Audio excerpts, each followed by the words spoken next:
नमस्कार साथियों, स्वागत है आप सभी का टीम स्टार क्लासेस में। मैं हूं आपका अपना प्यारा दोस्त विजय मौर्य। तो प्यारे साथियों, आज हम डिस्कस करने वाले हैं कुछ ऐसे सवाल जो ट्रिकी सवाल हैं और आपके एग्जाम्स में बार बार पूछे जाते हैं। तो प्यारे साथियों, बहुत ध्यान से देखिएगा।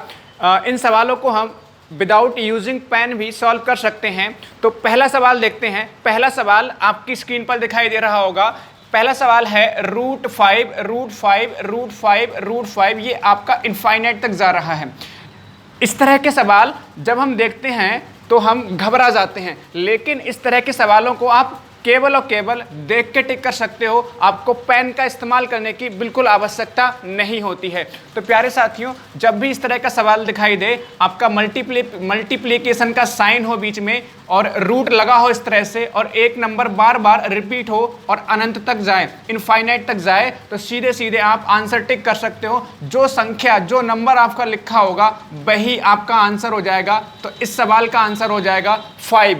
यदि यहाँ 6 होगा, जैसे कि आप देख पा रहे हैं दूसरा क्वेश्चन, यहाँ पर 6√6 इस तरह से है आपका, ये आपका इनफाइनाइट तक जा रहा है। तो इसका आंसर कितना हो जाएगा? 6 हो जाएगा। तो मुझे उम्मीद है ये सवाल आपको समझ में आया होगा।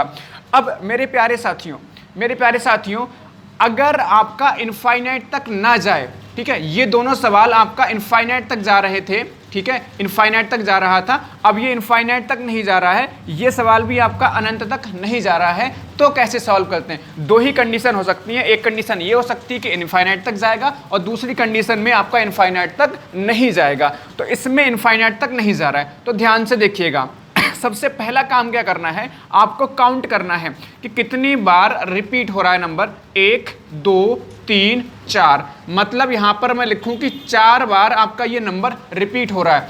तो आप क्या करोगे? 2 की पावर 4 करोगे, ठीक है। जो भी आपका नंबर जितनी बार रिपीट होगा 2 की पावर में लिखोगे। 4 बार रिपीट है, 1 2 3 और 4, 4 बार रिपीट है तो 2 की पावर 4 करेंगे तो आपका हो जाता है 2 दूनी 4 दूनी 8 दूनी 16 हो जाता है। इतनी बात सबको समझ में आ गई होगी। अब करेंगे क्या? जो संख्या होगी आपके पास, संख्या कितनी है? 5।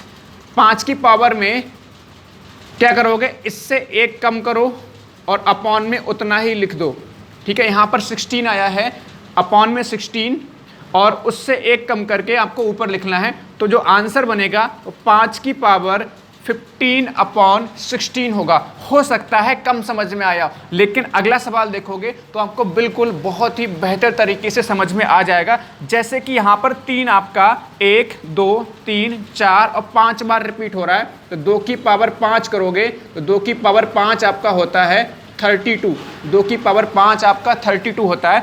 नंबर क्या है हमारे पास? 3, तो 3 की पावर में क्या आएगा? 31/32। 31/32 समझ में आया कैसे करके बन रहा है ये आपका 32 आ रहा है, तो 32 अपॉन में आएगा और ऊपर आपका जो अंश बनेगा इससे 1 कम करेंगे तो 31 बन जाएगा। तो 3 की पावर 31/32 इस सवाल का आंसर हो जाएगा। तो अभी हमने 4 सवाल देखे, तो ये मल्टीप्लिकेशन वाले सवाल थे, गुणा वाले सवाल थे, जिनमें आपका 2 क्वेश्चन इनफाइनाइट तक जा रहे थे और 2 क्वेश्चन आपका इनफाइनाइट तक नहीं जा रहे थे। दोनों तरह के क्वेश्चंस को हमने सॉल्व करके देखा। अब प्यारे साथियों, अगर प्लस और माइनस का साइन लगा हो बीच में और इनफाइनाइट तक जाए तो कैसे करेंगे? बहुत ध्यान से देखिएगा, बार बार ये सवाल आपके एग्जाम से पूछे जाते हैं।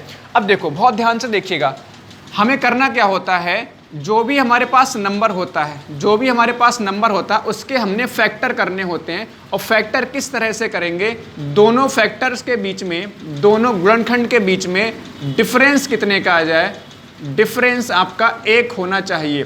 इस तरह से हम लोग फैक्टर करेंगे, डिफरेंस 1 का होना चाहिए। इसको हम 6 को 1 × 6 भी लिख सकते हैं, लेकिन 1 और 6 में आपका डिफरेंस कितने का आ रहा है? 5 का आ रहा है, तो इसको हम नहीं लेंगे। हम ऐसे 2 फैक्टर लेंगे जिनके बीच में डिफरेंस 1 का आ जाए। तो यहाँ पर 1 का अंतर आ रहा है। अब देखो, यहाँ पर साइन आपका साइन किसका लगा हुआ है? आप कहेंगे प्लस का साइन है। जब प्लस का साइन है तो बड़ी जो फैक्टर होगी वही हमारा आंसर हो जाएगा। तो इसका आंसर कितना हो जाएगा? इसका आंसर हो जाएगा 3।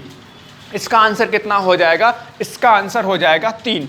अगला सवाल देखो, आपको और बेहतर तरीके से क्लियर होगा। जैसे अगर आप 12 देखो तो 12 के फैक्टर करोगे तो इसको लिखोगे 3 into 4। देखो 2 गुणे 6 भी तो हो सकता है, लेकिन दिक्कत ये है यहाँ पर डिफरेंस कितने का है, 4 का। हमें 4 का डिफरेंस नहीं चाहिए, हमें डिफरेंस कितने का चाहिए भाई, हमें डिफरेंस 1 का चाहिए। बात समझ में आ रही है? तो प्लस का साइन है तो बड़ी संख्या या बड़ा फैक्टर आपका आंसर हो जाएगा। तो इस सवाल का आंसर हो जाएगा 4। अब यहाँ पर 2 सवाल आपके माइनस के हैं, मतलब जिनमें माइनस का साइन लगा हुआ है, तो इनको भी हम लोग देख लेते हैं। देखो जरा, करेंगे ये भी ऐसे, इनके भी फैक्टर करेंगे तो यहाँ भी आपका डिफरेंस जो है, डिफरेंस 1 का आना चाहिए। तो 4 पंजे 20। अच्छा, अब यहाँ पर माइनस का साइन लगा हुआ है तो ध्यान रखेंगे, बहुत आसान सी बात, जो छोटी संख्या है ये हमारा आंसर हो जाएगा, जो छोटी संख्या है ये हमारा आंसर हो जाएगा।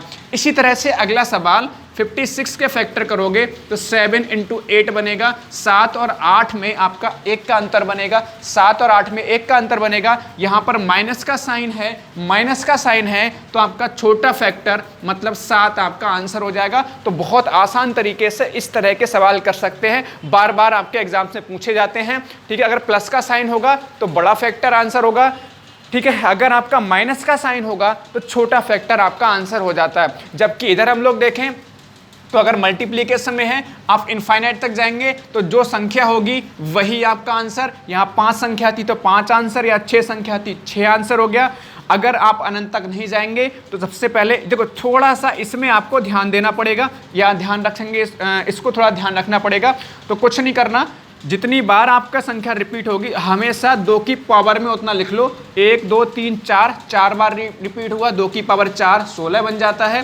ठीक है, और जो हमारे पास संख्या होगी उसकी पावर में इससे 1 कम करो तो हमारा 15 बना। 15 आपका अंश बनेगा और अपॉन में ये सीधे सीधे हर बन जाएगा। ऐसे यहाँ पर 1 2 3 4 5, 2 की पावर 5, 32, तो 31/32। 31/32 किसके आएगा, 3 की पावर में आ जाएगा, ये आंसर हो जाएगा। तो प्यारे साथियों, आप मुझे उम्मीद है कि आपको ये छोटी सी वीडियो, ट्रिक्स की वीडियो आपको पसंद आई होगी। हंसते रहिए, मुस्कुराते रहिए, इसी तरह से हम और भी बेहतरीन ट्रिक्स आपके लिए लाते रहेंगे। सभी साथियों का तहे दिल से बहुत बहुत धन्यवाद।